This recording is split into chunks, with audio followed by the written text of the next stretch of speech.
Hello, my name is Miranda Marini. The title of my poster is the Delaware River harboring novel Chemolithoheterotrophic microbes?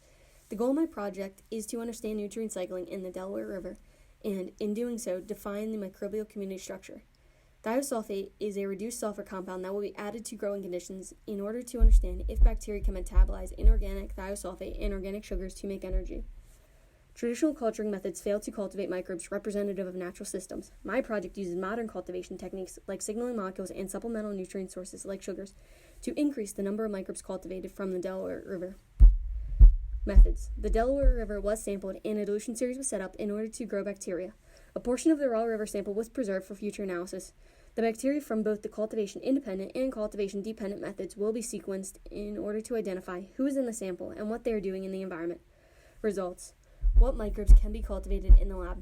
This is a cladogram of samples isolated in the lab compared to the closest known species of bacteria, along with outgroups consisting of archaea and eukaryotes like humans and plants. The main takeaway from this graph is that the microbes cultivated from the Delaware River are most closely related to bacteria and that they are commonly found in soil and freshwater environments. How does growth yield of Delaware River microbes change with the addition or removal of thiosulfate?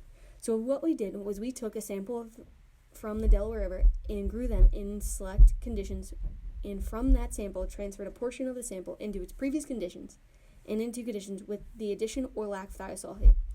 Growth yield is measured by protein analysis. Growth yield does not change if the conditions are changed with the removal of thiosulfate or the addition of thiosulfate, which makes you wonder if thiosulfate is being metabolized by the bacteria at all.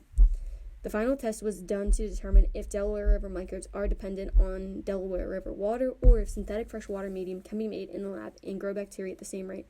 Like the last graph, growth yield at each time point was done by performing protein measurements, but this time each time point was recorded to measure growth rate.